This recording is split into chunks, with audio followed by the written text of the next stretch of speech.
Ya, kalau menyangkut minoritas jujur nih ya, kalau saya secara pribadi saya malah senang. Jadi apapun tindak tanduk saya orang pasti tahu, baik itu yang buruk sama yang benar. Apalagi yang buruk, ya mereka pun ya syukur nggak pernah jaga jarak. Jadi kan saya tambah bangga dengan keyakinan saya. Ayana Nadwityosti Kascid.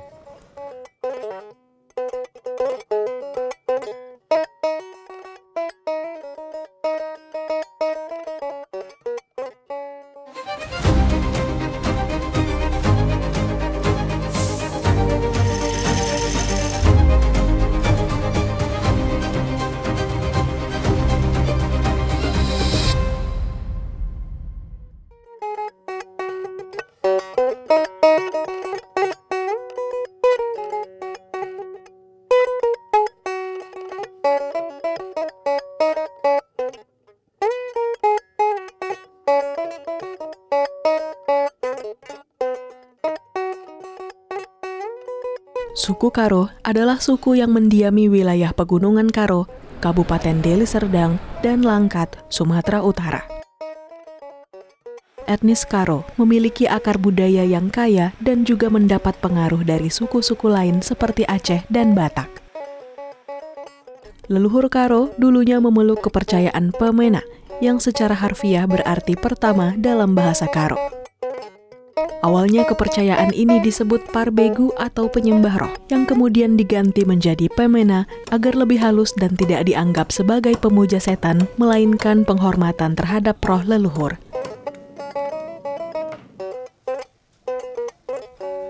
Pada abad ke-19, misionaris Kristen dari Belanda menyebarkan agama Kristen bagi etnis Karo. Perubahan besar pun terjadi. Banyak suku Karo memeluk agama Kristen, tapi tidak meninggalkan tradisi lama mereka. Selain Kristen, minoritas suku Karo juga memeluk agama Hindu. Keberadaan agama Hindu ini juga berkaitan erat dengan kepercayaan Pemena karena banyaknya persamaan di antara keduanya. Makmur Ginting adalah penganut Hindu Karo yang tinggal di Dusun Pintu Besi, Desa Laurakit, Kecamatan STM Hilir, Kabupaten Deli Serdang, Sumatera Utara. Sehari-hari ia bekerja sebagai petani dan juga mengurus Pura Persadanta, satu-satunya rumah ibadah Hindu Karo yang sudah ada sejak tahun 1980.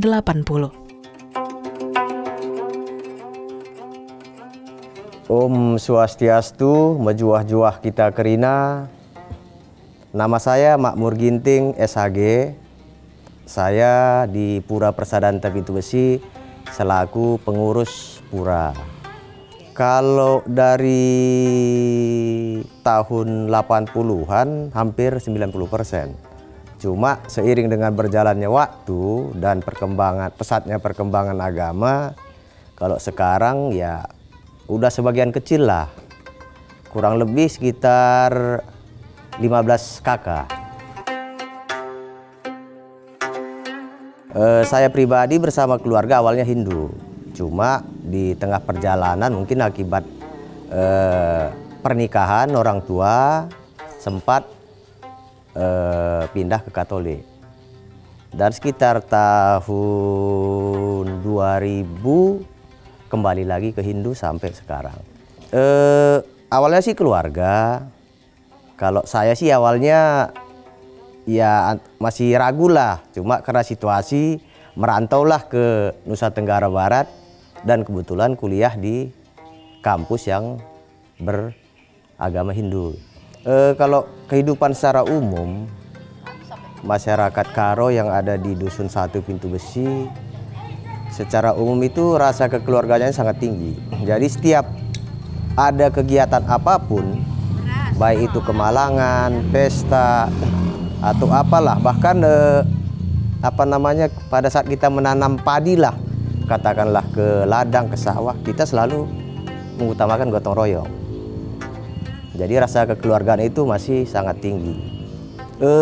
Kalau ngaben itu sebenarnya kalau secara umum artinya mengembalikan unsur-unsur pembentuk badan kita. Misalnya yang dari udara kembali ke udara, yang dari tanah kembali ke tanah, air kembali ke air. Cuma kalau kita secara ini ngabennya sebenarnya tidak dibakar, tapi dibuatkan tempat seperti ini di sebelah. Ini pun ada pemakaman Hindu. Memang proses pengembaliannya lebih lambat ketimbang dengan yang dibakar. Sebenarnya namanya kita mendekatkan diri dengan pencipta itu nggak mengenal batas waktu. Cuma karena kesibukan kita sehari-hari, kita buatlah kesepakatan setiap hari Jumat. Jadi setiap hari Jumat umat yang ada di sini kumpul. Itu pun kadang nggak semua juga yang bisa hadir gitu. Ya kita melakukan persembahyangan, memuja Tuhan Yang Maha Esa, mengucapkan rasa syukur atas segala nikmat yang telah diberikan kepada kita. Hari besar yang kita apakan selain feodalan tadi nyepi. Cuma selama ini nyepi kita dilaksanakan di rumah masing-masing. Paling ya saya lah sama keluarga yang paling apa di sini. Ya, namanya nyepi kan otomatis sepi gitu. Nggak boleh rame-rame gitu. Kalau berkumpulnya katakanlah seluruh umat Hindu yang ada di Sumatera Utara lah katakan ya. Kalau untuk kami yang di sini, kita kan setahun sekali itu melaksanakan acara Odalan dan Puja Wali. Yang kemarin kebetulan bulan 2 kemarin sudah kita laksanakan. Itu kita undang seluruh umat Hindu yang ada di Sumatera Utara, baik itu yang suku Karonya, suku Indianya, suku Balinya, suku Jawanya, kita undang semua dan mereka pun hadir.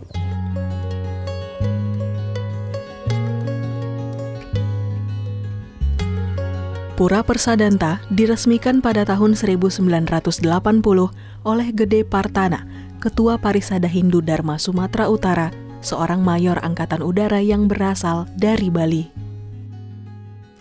Meski bangunannya sama dengan pura Hindu Bali pada umumnya, Pura Persadanta memiliki ciri khas tersendiri, yakni atap bangunan tengahnya yang jelas menandakan identitas suku Karo. Kalau dalam bahasa Karo, Persadanta itu berasal dari kata sada. Sada itu kalau kita bahasa Indonesia kan itu satu, satu itu tunggal. Jadinya Persadanta itu persatuan. Tempat ibadah persatuan suku Karo yang ada di Pintu Besi. Secara pasti saya pun kurang ini karena sempat terjadi beberapa kali perubahan. Dulu seingat saya waktu masih kecil, pura ini masih bentuk bangunan rumah. Dan kedua tempat ini pun belum ada. Di sinilah dulu masih ada tapaknya ini bekas cor-corannya. Mungkin sekitar tahun 80-an lah dirombak seperti ini. Memang bangunannya belum seperti ini, masih tiang yang sangat sederhana lah. Kalau ini kan masih sekitar 3 tahun lah seperti ini bangunannya. Secara umum kita kalau di pura ini hanya sebatas odalan atau puja wali, yaitu memperingati hari jadinya tempat ini gitu. Iya.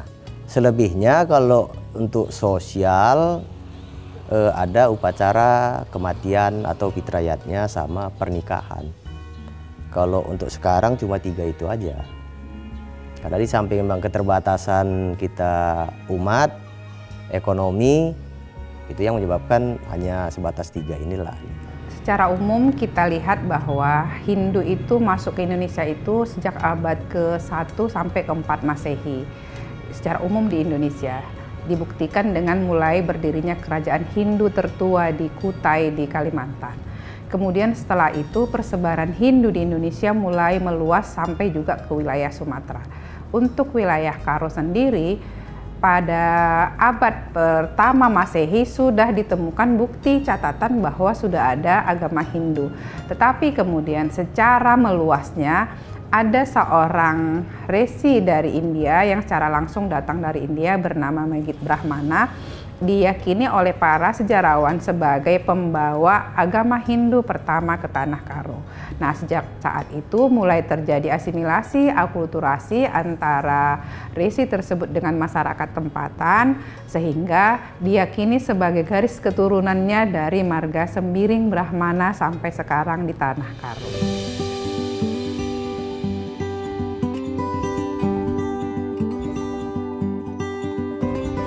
Sebelum memeluk Hindu, suku Karo dulunya menganut agama Pemena yang termasuk dalam kepercayaan animisme. Agama Hindu pun dapat diterima dengan mudah oleh suku Karo karena memiliki banyak kesamaan. Sebenarnya ada samanya, ada perbedaan. Jadi seperti identik gitu ya kira-kira. Kalau awalnya sih berbeda. Jadi Pamena itu kan agama lokal masyarakat Karo di Tanah Karo, Sumatera Utara. Sedangkan Hindu sendiri adalah agama asli dari India. Ya, tetapi kedua agama ini, keyakinan ini memiliki persamaan-persamaan sekaligus juga memiliki perbedaan-perbedaan, terutama di unsur konsep-konsep ketuhanan dan ritual-ritual keagamaan mereka, sehingga terkesan bahwa keduanya identik begitu. Di antara persamaannya adalah dalam konsep ketuhanan, di mana kita tahu bersama bahwa agama Hindu memiliki konsep ketuhanan Trimurti dengan Dewa Brahma, Wisnu, dan Siwa sebagai dewa utamanya. Nah, kebetulan agama atau keyakinan Pamena ini juga memiliki konsep yang mirip dengan Trimurti tersebut. Jadi ada 3 dewa atau dikenal dengan istilah Debata, di mana ada Debata Datas, kemudian ada Debata Tengah, dan ada Debata Teruh dalam agama Pamena. Nah, kemudian dalam ritual-ritual juga ada kesamaan-kesamaan yang dimana ritual Pekawaluh di Seberaya Karo itu dianggap ada unsur Hindunya, ada pengaruh Hindu di situ, di mana Pekawaluh itu adalah merupakan upacara menghormati leluhur yang sudah meninggal dunia yang dilaksanakan oleh etnis atau marga Sembiring di Tanah Karo sekali dalam 8 tahun. Nah, ini memiliki kesamaan kemiripan dengan tradisi-tradisi di masyarakat Hindu di India. Jadi kelihatan agak mirip gitu. Hampir mirip dengan ritual yang dilakukan di Sungai Gangga sebagai perpaduan spiritual masyarakat Hindu di India untuk menyatu dengan Sungai Gangganya itu. Dalam beberapa hal ada perbedaan itu, tak ada pengaruh-pengaruh dari Hindu terhadap ajaran Pamena karena memang interaksi leluhur mereka dengan orang-orang Hindu yang datang di awal di Tanah Karo itu tidak bisa dipungkiri memiliki dampak pada ritual-ritual keagamaan mereka. Nah, kemudian belakangan muncul beberapa semacam upaya mereka untuk mendapat pengakuan dari pemerintah sebenarnya, sama dengan agama Parmalim di Batak, yang sampai sekarang memang karena negara kita secara resmi hanya mengakui 6 agama secara resmi, yaitu Islam, Protestan, Katolik, Hindu, Buddha, dan Konghucu. Nah, banyak, tidak hanya Parmalim atau juga Pamena ini sebenarnya, banyak di Jawa juga aliran-aliran kepercayaan yang menuntut untuk mendapat pengakuan dari pemerintah sebagai agama resmi. Sehingga akhirnya kesannya Pamena ini, apakah mereka Hindu atau bukan, ya memang bukan Hindu juga, tapi mereka memang ada kemiripan, ada keidentikan di antaranya. Tapi kalau terkait dengan identitas mungkin memang mereka seolah-olah tidak menunjukkan itu karena memang tidak diakui secara resmi oleh negara dalam bentuk identitas seperti KTP misalnya. Jadi mereka memilih mengosongkan itu gitu. Kalau secara ajaran itu sama karena kita pun bersumber dari bahasa Sanskerta. Cuma bedanya kalau di Bali lebih terkenal dengan adat budaya. Kalau kita kan hanya kalau dibilang budaya, kita masih berbaur ini dengan agama-agama Islam, Kristen, Hindu, ini budayanya masih sama walaupun beda agama.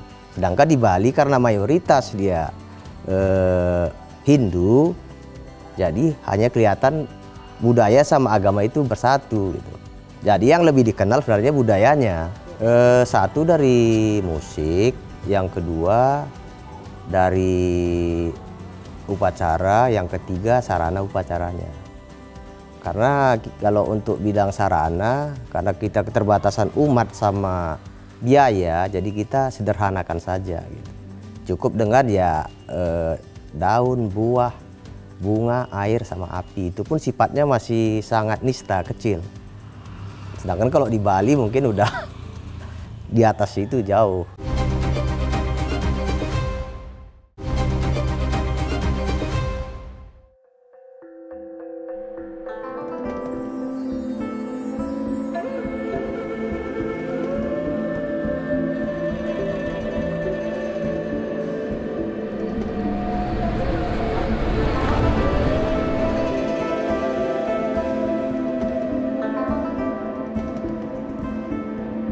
Hindu Karo juga tersebar di beberapa wilayah di Tanah Karo, seperti yang ada di Desa Bintang Meriah, Kecamatan Kutabulo. Masyarakat biasanya beribadah di Pura Dharma Pratama yang terletak di tengah perkebunan kaki Gunung Sinabung. Pura lain juga ada di Desa Tanjung Pulo yang terletak di pinggir jalan raya.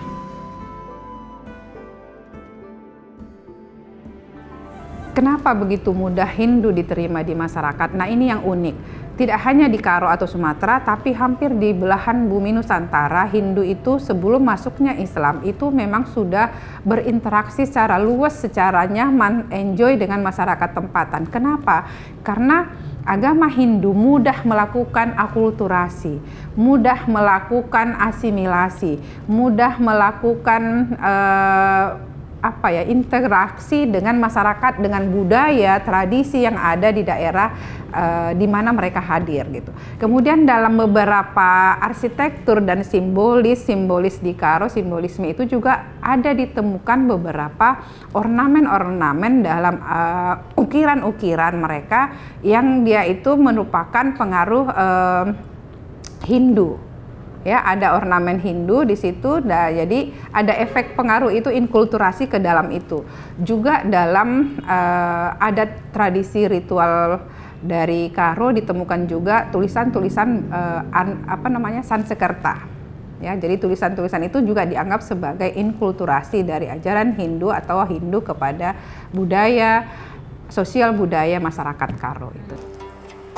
Tembok yang ada di Pura Prasadanta Pintu Besi, dia ornamennya lebih cenderung ke ornamen Bali. Karena kebetulan pendiri pura ini dulu yang kita panggil kakeyang sukunya Bali. Dan di tembok ini terdapat beberapa jenis simbol. Kalau ini simbol yang ada di suku Karo, kalau di Bali namanya tapak dara, sama dengan tapak dara lah. Kalau yang sebelah sana itu secara umum ada simbol genta, swastika, tombak, anak panah, itu melambangkan senjata-senjata para dewa pada masa itu. Di atas itu memang simbol Karo yang melambangkan sistem sosial masyarakat Karo. Jadi rakut telu katanya itu ada kalimbubu, sukut, sama anak beru. Itulah dia simbolnya yang di atas 3. Makanya setiap ornamen Karo pasti bentuknya 3. Kalau menyangkut minoritas, jujur nih ya, kalau saya secara pribadi saya malah senang. Mengapa saya senang sebagai minoritas? Jadi apapun tindak tanduk saya orang pasti tahu, baik itu yang buruk sama yang benar. Apalagi yang buruk pasti langsung mencuat gitu. Jadi ya selama ini ya pede-pede aja. Waktu merantau ke Kalimantan pun ya agamanya apa Pak? Hindu. Waktu ke Jakarta pun agamanya Hindu. Ya mereka pun ya syukur nggak pernah jaga jarak. Jadi kan saya tambah bangga dengan keyakinan saya gitu. Saya pribadi sih banyak sedikitnya itu tidak terlalu ini ya. Cuma paling kendalanya kalau kita sedikit, misalnya ada kita buat acara tertentu, kita terbentur sama dana. Seperti inilah kita mau renovasi tempat ini karena ini pun belum selesai gitu kan untuk lantainya. Karena rencana awal mau kita pasangin paving block, kita terbentur di penggalian dana gitu. Itu aja kendalanya kalau kita sedikit.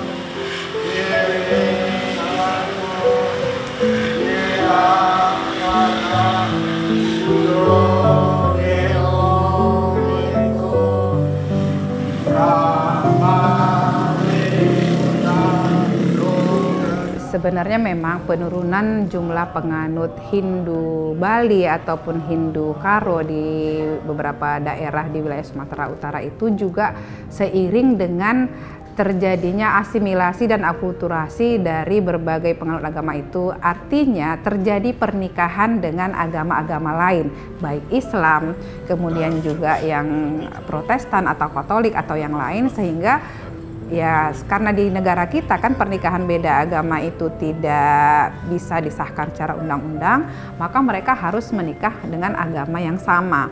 Jadi dengan ini awalnya sehingga terjadi penurunan angka penganut agama tersebut. Nah, sebenarnya untuk masyarakat Hindu Karo ataupun Hindu Bali, kita anggapkan itu sebagai agama kayak Pamena tadi, sebagai sebuah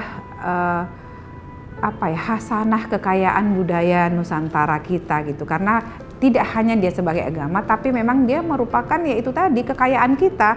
Jadi idealnya masyarakat penganut agama Hindu Karo itu atau Pamena itu juga tetap mempertahankan identitas mereka tanpa harus merasa harus minder berada di negara kita dengan identitas yang tidak secara resmi diakui negara.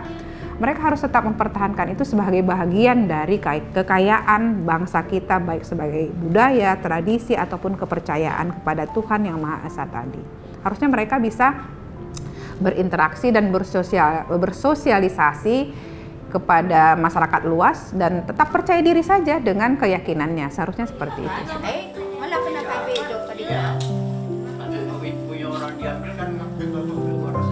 Ya harapannya untuk umat Hindu Karo yang ada di Pintu Besi, ya kita jangan pernah malu dengan identitas kita sendiri. Berbanggalah dengan keyakinan kita, dengan adat istiadat kita. Mari kita jalin rasa persaudaraan, kebersamaan, kita bebaskan segala sekat yang menghalangi rasa persatuan. Harapan kita adalah bahwa mereka saudara kita, kita tetap hargai sebagai sesama manusia, saudara kita, sebangsa, setanah air. Maka harapan kita kepada saudara-saudara kita tersebut supaya mereka juga yakin bahwa masyarakat Indonesia punya jiwa toleransi yang tinggi dimanapun mereka berada. Jadi masyarakat Indonesia sangat menghargai segala macam perbedaan baik agama, sosial, budaya, dan lain sebagainya. Nah, kalau mereka sudah yakin itu, mudah-mudahan saja mereka tidak akan lagi merasa gengsi atau malu menutupi identitas mereka. Dan harapan kita itu tetap menjadi sebuah kekayaan hasanah budaya Nusantara kita.